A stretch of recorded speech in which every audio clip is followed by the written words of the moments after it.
সবেমাত্র প্রথম সেমিস্টারের পরীক্ষা হয়ে গেল। ইতিমধ্যে আমাদের সায়ন টিউশন সেন্টারে অলরেডি অ্যাডমিশনও শুরু হয়ে গেছে। পরীক্ষা প্রত্যেকেরই আশা করি ভালো হয়েছে, কারণ 100% তোমরা কমন পেয়েছো। এবারে নতুন সেশন শুরু হতে চলেছে সেকেন্ড সেমিস্টারের। যারা অ্যাডমিশন হতে চাচ্ছ অতি সত্বর সেন্টারে এসে যোগাযোগ করো। অ্যাডমিশন নতুন শুরু হয়ে গেছে এবং রীতিমতো 2 তারিখ থেকে ক্লাস শুরু হয়ে যাবে। এছাড়াও যারা অনলাইনে ক্লাস নিতে চাচ্ছ তারা অযথা দেরি না করে অনলাইনে অ্যাডমিশন হয়ে যাও। অনলাইনেও আমাদের 2 তারিখ থেকে ক্লাস শুরু হতে চলেছে। আজকে যে টপিকটি নিয়ে আমি আলোচনা করব তা মেজর বাংলার সেকেন্ড সেমিস্টারের বিষয় নিয়ে, অর্থাৎ সেকেন্ড সেমিস্টারের মেজর বাংলার সিলেবাস নিয়ে। তোমরা জানো মেজর বাংলা যারা পরীক্ষা দিয়েছো তোমরা প্রত্যেকেই জানো, তোমরা প্রথম সেমিস্টারে প্রাচীন যুগ আর মধ্যযুগের পুরো বিস্তারিত বিষয় তোমরা প্রথম সেমিস্টারে পড়েছো। আমরা বাংলা সাহিত্যের ইতিহাস যদি পর্যালোচনা করি তাহলে আমরা জানি বাংলা সাহিত্যের ইতিহাসে 3টি পার্ট রয়েছে: প্রাচীন যুগ, মধ্যযুগ এবং আধুনিক যুগ। যেহেতু 2টো পার্ট তোমাদের প্রথম সেমিস্টারে হয়ে গেছে, শুধুমাত্র আধুনিক যুগ যে বিষয়টি রয়েছে সেটা হচ্ছে সেকেন্ড সেমিস্টারের মেজর বাংলার গুরুত্বপূর্ণ টপিক। তোমাদের 2টি ইউনিট রয়েছে মেজর বাংলার। এটা 19 শতকের বাংলা সাহিত্যের ইতিহাস, আর এটা হচ্ছে 20 শতকের বাংলা সাহিত্যের ইতিহাস। আমি ধরে ধরে টপিকগুলো আলোচনা করব যে 19 শতকে কি কি বিষয় রয়েছে, 20 শতকের কি কি বিষয় রয়েছে, এবং ধরে ধরে আলোচনা করছি। যারা সিলেবাসটা পেতে চাও খাতা কলম নিয়ে বসে তোমরা লিখেও নিতে পারো, অথবা মনে রেখে যদি উপলব্ধি করতে পারো সেটা ভালো, তোমাদের সেটা ব্যাপার। তবে লিখে নিলে বোধহয় ভালো হবে সিলেবাসটা। 19 শতকের বাংলা সাহিত্যের ইতিহাসের প্রথম যে বিষয়টি রয়েছে গদ্য ও প্রবন্ধ। বাংলা সাহিত্যের ইতিহাস যদি তোমরা পর্যালোচনা করো তোমরা জানো যে গদ্য সাহিত্যে এবং প্রবন্ধ সাহিত্যে অনেকেই রয়েছে। তবে তোমাদের যাবতীয় গদ্যকার বা প্রবন্ধকার পড়ার কিন্তু প্রয়োজন নেই। তোমরা সাধারণত গদ্য বা প্রবন্ধ সাহিত্য থেকে পড়বে ফোর্ট উইলিয়াম কলেজ, রাজা রামমোহন রায় এবং ঈশ্বরচন্দ্র বিদ্যাসাগর। এটা গদ্য সাহিত্য থেকে। এবার যদি আমরা পত্র পত্রিকা বলি, হাজারো পত্র পত্রিকা রয়েছে বাংলা গদ্যের বিকাশে। তবে মেজর বাংলার সেকেন্ড সেমিস্টারের যে পত্র পত্রিকাগুলো অত্যন্ত গুরুত্বপূর্ণ সেটা হচ্ছে দিগদর্শন পত্রিকা, সংবাদ প্রভাকর পত্রিকা, তত্ত্ববোধিনী পত্রিকা এবং বঙ্কিমচন্দ্রের বঙ্গদর্শন পত্রিকা। ধরো কোশ্চেনটা এমনভাবে থাকতে পারে যে বাংলা গদ্য সাহিত্যের বিকাশে বিভিন্ন পত্র পত্রিকার অবদান আলোচনা করো, অথবা এভাবেও দিতে পারে বাংলা পত্র পত্রিকার ইতিহাসে দিগদর্শন থেকে বঙ্গদর্শন পত্রিকার ইতিহাস পর্যালোচনা করো। তো এবারে আমরা আসছি কাব্য সাহিত্য।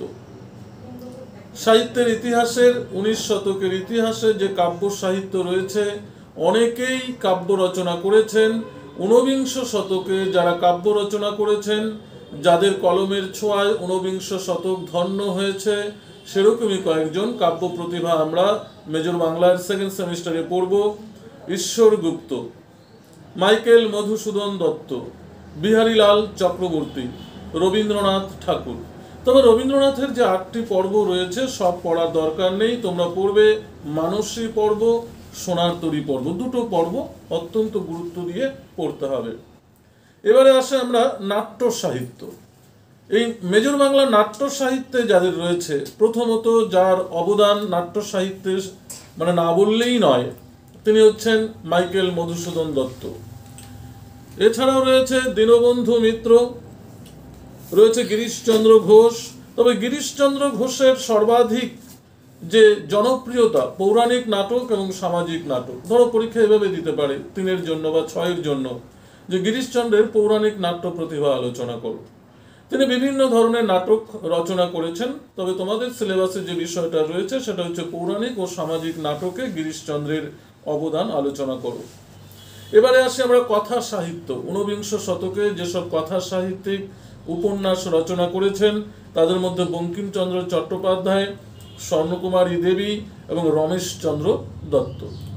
এই হচ্ছে ঊনবিংশ শতকের বা 19 শতকের যে টপিকগুলো রয়েছে মেজর বাংলা বিষয়ের, সেটা ঊনবিংশ শতকের এই টপিকগুলো। এবং যেসব আমরা বলেছি প্রবন্ধকার, কবিতার যে কবি, নাট্যকার, ঔপন্যাসিক, এই সম্পর্কে পড়তে হবে। এবার রয়েছে বিংশ শতকের বাংলা সাহিত্যের ইতিহাস। তোমাদের যে মেজর বাংলা টপিকটা রয়েছে দুটো ইউনিটে ভাগ করা হয়েছে, এটা ঊনবিংশ শতকের বাংলা সাহিত্যের ইতিহাস, এটা বিংশ শতকের বাংলা সাহিত্যের ইতিহাস। আমরা বিংশ সাহিত্যের বা বিংশ শতকের যে বাংলা সাহিত্যের ইতিহাস রয়েছে এর মধ্যে গদ্য বা প্রবন্ধ সাহিত্যে রয়েছে প্রমথ চৌধুরী এবং বুদ্ধদেব বসু, এই দুজন সম্পর্কে পড়লেই হবে। এবার পত্র পত্রিকা, 19 শতকে কিন্তু বঙ্গদর্শন পর্যন্ত যে পত্র পত্রিকা ছিল, বিংশ শতকে আমরা যেসব পত্র পত্রিকাগুলো পাই, কল্লোল পত্রিকা, সবুজ পত্র পত্রিকা, এই দুটো পত্রিকা হচ্ছে বিংশ শতকের অত্যন্ত গুরুত্বপূর্ণ উল্লেখযোগ্য পত্রিকা, সেটা পড়তে হবে। কাব্য সাহিত্য যদি আমরা বলি, রবীন্দ্রনাথ ঠাকুর রয়েছে। আচ্ছা, এবার প্রশ্ন হচ্ছে আমরা ঊনবিংশ শতকেও রবীন্দ্রনাথ বলছি, বিংশ শতকেও কেন রবীন্দ্রনাথ বলেছি? এই কারণেই ঊনবিংশ শতকে রবীন্দ্রনাথ জন্মগ্রহণ করেছিল, তার ঊনবিংশ শতকেও কাব্য কবিতা রচনা করেছিল, তাই আমরা ঊনবিংশ শতকে সোনার তরী এবং মানসী পর্ব বলেছিলাম। এবার বিংশ শতকেও কিন্তু রবীন্দ্রনাথ রয়েছে। বিংশ শতকে রয়েছে বলাকা পর্ব আর হচ্ছে পূরবী পর্ব, এই দুটো পর্ব রয়েছে তোমাদের বিংশ শতকে। তারপরে রবীন্দ্রনাথ কিন্তু ঊনবিংশ শতককেও ছুঁয়ে গেছে, বিংশ শতককেও ছুঁয়ে গেছে। ছুঁয়ে গেছে কথাটা বলাটা ভুল, বিংশ শতক আর ঊনবিংশ শতক নয়, রবীন্দ্রনাথ পুরো বাংলা সাহিত্যটাকেই ছুঁয়ে গেছে, যার অবদানকে আমরা কখনোই অস্বীকার করতে পারি না। তবে যেহেতু আমি সিলেবাস বা টপিক বলছি তাই বলছি ঊনবিংশ শতকেও রবীন্দ্রনাথ পড়তে হবে, বিংশ শতকেও কিন্তু রবীন্দ্রনাথ পড়তে হবে। এছাড়া রয়েছে নজরুল ইসলাম, জীবনানন্দ দাশ, তিনজন অত্যন্ত গুরুত্বপূর্ণ যে কাব্য প্রতিভা রয়েছে রবীন্দ্রনাথ, নজরুল এবং জীবনানন্দ দাশ। আমরা আজকেই বলে দিচ্ছি আগামী দিনে তোমাদের মেজর বাংলার সেকেন্ড সেমিস্টারের যে প্রশ্ন আসবে এখান থেকে জীবনানন্দ দাশ অথবা নজরুল দুটো থেকে কিন্তু একটা কোশ্চেন 100% কমন পাবে, আর ঊনবিংশ শতাব্দী থেকে রবীন্দ্রনাথ কমন পাবে। এবারে আমরা আসি নাটক থেকে কি রয়েছে। এবার নাটকে রয়েছে যেটা অত্যন্ত গুরুত্বপূর্ণ নাট্যকার বিংশ শতকে, যাকে বাদ দিয়ে আমরা নাটকের অস্তিত্বই কল্পনা করতে পারি না, যিনি ইংরেজি সাহিত্য প্রভাব স্বনামধন্য নাট্যকার D.L. রয়, মানে দ্বিজেন্দ্রলাল রায়, তার নাট্য প্রতিভা আলোচনা করতে হবে। এরপরে রয়েছে ক্ষীরোদ প্রসাদ বিদ্যা বিনোদ। এই ক্ষীরোদ প্রসাদ বিদ্যা বিনোদ কিন্তু বিংশ শতকের নাট্য জগতের একটি উজ্জ্বল নক্ষত্র, তার সম্পর্কেও আমাদের পড়তে হবে। এছাড়া রয়েছে উপন্যাস। উপন্যাসে যদি আমরা বলি, আমরা এর আগেও বলেছি ঊনবিংশ শতকের উপন্যাস আমরা পেয়েছিলাম বঙ্কিমচন্দ্র চট্টোপাধ্যায়, রমেশচন্দ্র দত্ত, স্বর্ণকুমারী দেবী। কিন্তু বিংশ শতকে যদি আমরা উপন্যাস বলি, যার হাত ধরে উপন্যাসের মানে বিস্তৃতি লাভ করেছিল স্বয়ং রবীন্দ্রনাথ ঠাকুর, শরৎচন্দ্র চট্টোপাধ্যায়, বিভূতিভূষণ বন্দ্যোপাধ্যায় রয়েছে। এছাড়াও রয়েছে 3 বন্দ্যোপাধ্যায় যদি আমরা একসঙ্গে বলি। এরপর লাস্ট যে টপিকটি রয়েছে সেটা হচ্ছে ছোট গল্প। ছোট গল্পে রয়েছে রবীন্দ্রনাথ। একটা কথায় বলে সর্বঘটে বিল্লপত্র, মানে রবীন্দ্রনাথ সাহিত্যের এমন কোনো দিক নেই তার কলমের ছোঁয়া পায়নি। মানে রবীন্দ্রনাথ এক কথায় বটবৃক্ষ, বটবৃক্ষের ন্যায় সাহিত্যের সমস্ত দিক তার কলমের ছোঁয়ায় কিন্তু প্রভাবিত হয়েছে। তুমি ভাবো, সেই কাব্য কবিতা থেকে শুরু করে, নাটক থেকে শুরু করে, প্রবন্ধ থেকে শুরু করে সাহিত্য প্রতিভার এমন কোনো দিক নেই যেখানে রবীন্দ্রনাথের কলমের ছোঁয়া পড়েনি। তাহলে আমাদের ছোট গল্পে রবীন্দ্রনাথ পড়তে হবে। এছাড়াও রয়েছে রাজশেখর বসু, যার ছদ্মনাম পরশুরাম। এছাড়াও রয়েছে বলাইচাঁদ মুখোপাধ্যায়, যার ছদ্মনাম বনফুল। এই রয়েছে তোমাদের মেজর বাংলার সিলেবাস। তাহলে বুঝতেই পারছো তোমাদের পুরো মেজর বাংলার সিলেবাসটাকে দুটো টপিকে ভাগ করা হয়েছে, ঊনবিংশ শতকের বাংলা সাহিত্যের ইতিহাস এবং বিংশ শতকের বাংলা সাহিত্যের ইতিহাস। এর মধ্যে তোমাদের যেটা রয়েছে গদ্য প্রবন্ধ সাহিত্য, পত্রপত্রিকা, কাব্য, নাটক, উপন্যাস, ছোট গল্প। তাহলে এই বিষয়গুলো তোমাদের ধরে ধরে পড়তে হবে। আমরা অতি সত্বর 2 তারিখ থেকে আমরা টপিক ধরে ধরে সেন্টারে ক্লাসে নোট লিখিয়ে দেবো। এবার কিন্তু তোমরা জেরক্স কিন্তু পাবেই না, ধরে নিতে পারো। তোমাদের রীতিমতো প্রতিদিন ক্লাস করতে হবে। যে রুটিন থাকবে, রুটিন অনুযায়ী ক্লাস করতে হবে। ক্লাসের যে নোটসটা তোমরা পাবে, একটা পারফেক্ট সাজানো গোছানো নোট পাবে। তোমরা জেরক্সের যে নোট পেয়েছো, পরীক্ষায় কিন্তু সেভাবে অ্যাটেন্ড করতে পারোনি। কখনো মনে হয়েছে খুব বড়, কখনো মনে হয়েছে ভাষাগুলো জটিল, কিন্তু তোমরা সেন্টারে এসে যে নোটটা প্রেজেন্টেশন আমরা করি বা যেটা তোমরা পাবে খাতায়, যেটা লিখে নেবে, সেটা অত্যন্ত সহজ সরল ভাষায় কিন্তু তোমাদের কাছে উপস্থাপন করা হয়।